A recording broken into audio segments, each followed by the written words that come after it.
Hey everyone, Ryan here at eTrailer. Today we're going to be talking all about high-low adapters. We'll cover what are they, why are they used, and how to figure out if your flat tow setup could use one or not. This is a high-low adapter right here, and what it does is it plugs into the hitch on your motorhome and changes the connection point height from where your tow bar is actually going to get inserted and hooked up to that high-low adapter. And everyone's setup is going to be a little bit different. You may not need to bother with a high-low adapter at all, but from my experience, we set a lot of these flat tows up, and almost every single one of them benefits from a high-low adapter. In many cases, that 2 to 4 inch drop is going to be the most popular, but it all just depends on what you got going on, which we'll cover that in a minute. But you might be thinking, well, what's the whole point of this? Why do I need to change that connection point height, right? Well, the vast majority of tow bar manufacturers recommend that their tow bar be pretty much level whenever you're pulling your vehicle behind your motorhome. That way it'll perform correctly, you'll get the best towing experience, your vehicle will track better, and you won't have, premature wear on your expensive tow bar. As far as I know, pretty much all of them out there recommend that the tow bar have connection points no greater than 3 inches. So you'd want the connection point on your towed vehicle and the connection point on your motorhome's hitch to be within that safe zone. The way to figure out if you're going to need a high-low or not is really simple.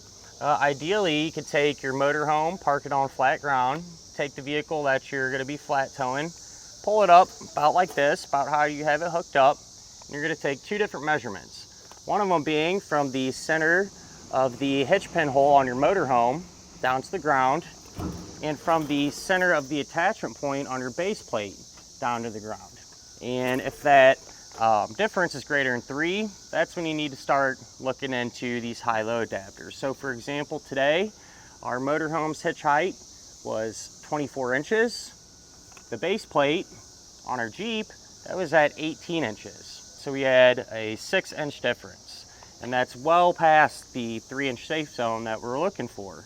So we opted to use a 4 inch drop, lowering that connection point down to 20 inches. Now we only have a difference of 2 inches between our base plate and the center of our hitch pin hole, keeping us in that safe zone and allowing us to have a tow bar that's going to ride level and perform as it should. When you take your measurements, and if both vehicles are within that 3 inches, then you're good. You don't need to bother with a high-low adapter. For those of you that are just trying to get all the parts set up for your flat tow, and you don't actually have your base plate and everything installed yet, sometimes what you can do is check the instructions for your base plate. Some manufacturers, not all of them, will actually list that height and kind of give you something to work with there and go off of. So that's always an option for you to get you going in the right direction. Now, for those of you that come to find out you do need a high-low adapter, there's quite a few of them out there. It's a pretty simple concept, a bunch of different sizes that you can choose from to kind of fit your needs and get you in that safe zone. So I have a couple of them laid out here. We have a 2 inch one. This is a 6 inch one, so we could have used this on our setup too. Then you have some that have 2 tubes actually, so if you need a 2 inch drop or rise, plug your tow bar in. And then a lot of people like to carry other accessories on their coach, whether it be some sort of carrier or spare tire holder or something like that. That's always an option for you. And here we have, I believe this is the 10 inch one. So if your coach is way up high, you got a small vehicle that sits low to the ground, this is something that might work for you. And just about everything in between. Kind of a guaranteed safe bet. If you think you're going to need one, you're just not sure what size, or maybe if you tow multiple vehicles even, or change your vehicle often, Blue Ox makes an adjustable one. So you can really fine tune everything to that particular vehicle. I'd say the vast majority of the flat tows out on the road, your coach is going to be up higher than your vehicle, right? More than likely you use one of these in the drop position. But every now and again you come across one where the vehicle is actually up higher than the coach. I've ran into some Jeeps that are, you know, big tires and lift kits and smaller coaches. So you can use these high-low adapters in the other direction too. So if you were to need to use it in the rise position, you can always do that. But that's really about it as far as figuring out the size of drop or rise that you're going to need in a high-low adapter. But there are a couple other things to look for and consider. One of them being the weight capacities, right? You want to make sure to choose one of these that's going to be capable, more than capable for that matter, of handling the amount of weight that you're going to be pulling behind your motorhome. And you know, they're kind of all over the place. Some of them are really heavy duty, like this Roadmaster one here, for example. It has a solid shank on it, that's solid steel, and has a high capacity of 10,000 pounds. So this would be great for those of you with a big truck or something like that. Ain't gonna hurt to use it on a lightweight car either. You know, you have something overbuilt. One of my favorites that I usually end up going with, to be honest, in most scenarios, is the Kurt high-low adapters. They have a capacity kind of in the middle of the road, you know, 7,500 pound towing weight and 750 tongue weight. They're really nice pieces. I'm a fan of them. They're on the smaller side, more lightweight, but well built nonetheless. Quick word of advice too for those of you that are wanting to use one of these dual receiver tube openings for another accessory or whatever the case may be. You really need to think about what you're going to be trying to put in here, and if your hitch is even capable of handling that amount of weight and things like that, because a lot of times what we see is we end up using one of these, and you know, one of the neighbors is wanting to pull or put in their large bike rack, right? Makes sense. You're going out to enjoy yourself. You want to bring your bikes and other stuff like that. But sometimes you kind of get carried away trying to do too much, and you just run out of room. You know, you got a lot of stuff going on back here. Sometimes it just doesn't work out the way you'd expect it to. So be reasonable, think about that type of thing and what other accessory you might be trying to use, as well as a lot of times too, you know, you might see these covers that go over the whole tow bar assembly, right, to keep everything protected. They look nice. Sometimes with how those get mounted up too, you know, this could potentially interfere with it and your accessory won't fit in there. So just wanted to share my experience and a few things that I ran into when dealing with these dual high-low adapters. Something that I've personally ran into when using a high-low adapter is the safety cables kind of falling short. And what I mean by that, whenever you use a high-low, it's going to add, you know, that extra space in between your flat tow setup. So your safety cables will have to stretch out a little bit more.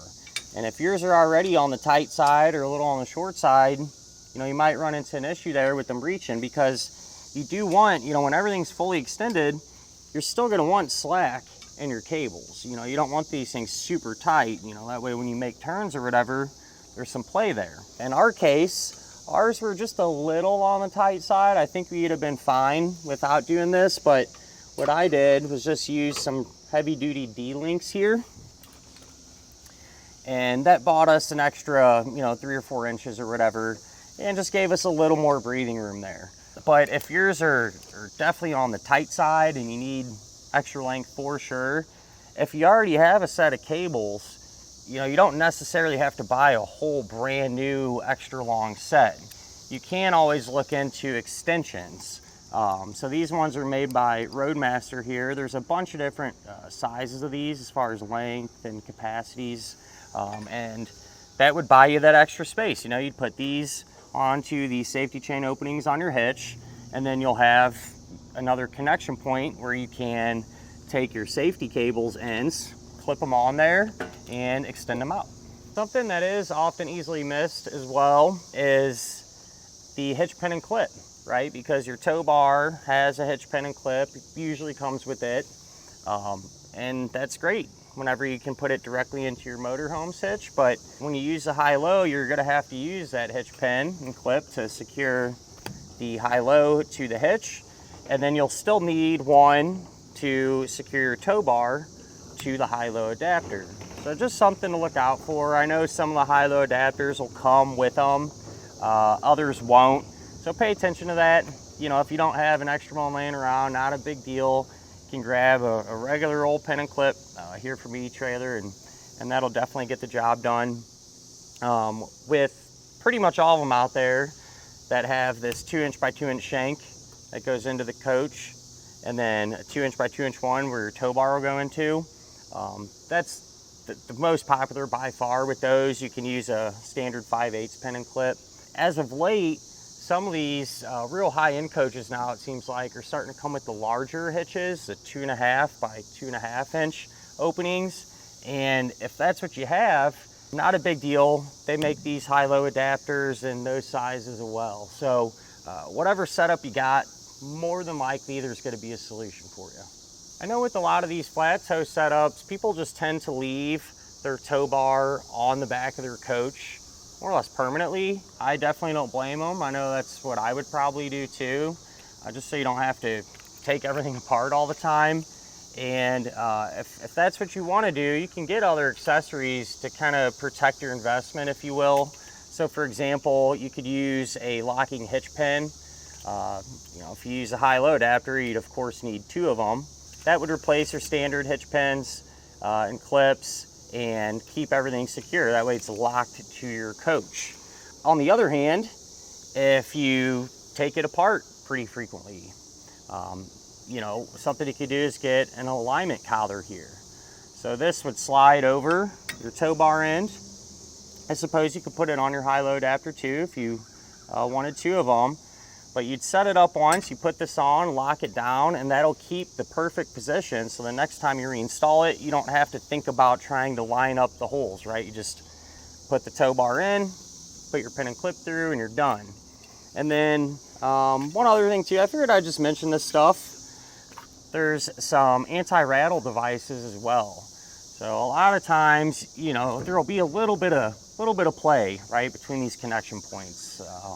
You're never gonna have a perfectly tight fit. And if that's something that bothers you, you'd rather have something real secure, no play at all, you can always use something like this anti-rattle device, which will eliminate that slop and play. But other than that, at the end of the day, you know, it's a really simple component. A lot of times it's overlooked, but it's really important to use a high-low adapter if your particular situation calls for it. You know, keeping that tow bar level, you'll get a lot more miles out of it.